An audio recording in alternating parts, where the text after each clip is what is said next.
అందరికీ నమస్కారం. నేను మీ బాబీ భగత్. నెల్లూరు నగరంలో చూసుకున్నట్లయితే కేవలం నెల్లూరు నగరంలోనే సుమారుగా 40 మంది బాలబాలికలు గత 3 నెలల్లోనే, అంటే 90 రోజుల్లో 40 మంది బాలబాలికలు అదృశ్యమయ్యారు. నవాపేట పోలీస్ స్టేషన్లో 12 కేసులు నమోదయ్యాయి. వేదాపాలెం పోలీస్ స్టేషన్లో 9 కేసులు నమోదయ్యాయి. బాలాజీనగర్ పోలీస్ స్టేషన్లో 7 కేసులు నమోదయ్యాయి. చిన్నబజార్ పోలీస్ స్టేషన్లో 6 కేసులు నమోదయ్యాయి. సంతపేట పోలీస్ స్టేషన్లో 3 కేసులు నమోదయ్యాయి. చిన్నబజార్ పోలీస్ స్టేషన్లో 1 కేసు నమోదైంది. ఇదంతా కూడా మనం అనధికారికంగానో లేదంటే ఏదో చెప్పాలని చెప్పడమో కాదు, అఫీషియల్ గా పేపర్లో వచ్చినటువంటి సమాచారం. అలాగే దీని మీద జిల్లా ఎస్పీ గారు కూడా జరిగింది వాస్తవేను, దీని మీద కూడా మేము అన్ని కట్టుదిట్టం చేస్తున్నాము. అందరికి కూడా పిలిచి మేము మీటింగ్లు కండక్ట్ చేస్తున్నాము. పిల్లల్ని గాని విద్యార్థులను గాని హాస్టల్స్ ఉండే వాళ్ళని కూడా చెప్తున్నామని అఫీషియల్ గా జిల్లా ఎస్పీ గారే చెప్పారు.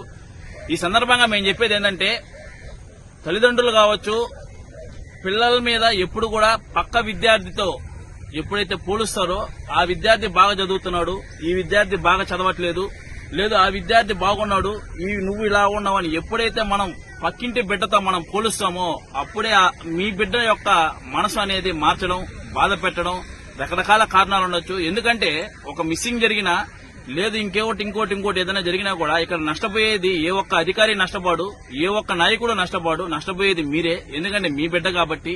మహా అయితే మీరు కేసు పెడతారు, కేసు పెడితే కంప్లైంట్ తీసుకుంటారు.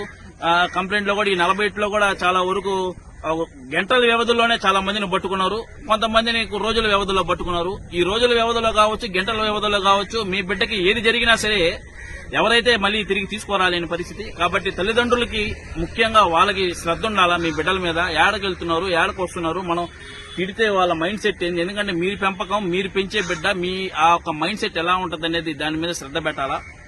ఇంకోటి, గత ప్రభుత్వంలో వైఎస్ఆర్ కాంగ్రెస్ పార్టీ ప్రభుత్వంలో వాలంటరీ వ్యవస్థ అనేది ఉన్నింది. ఈ వాలంటరీ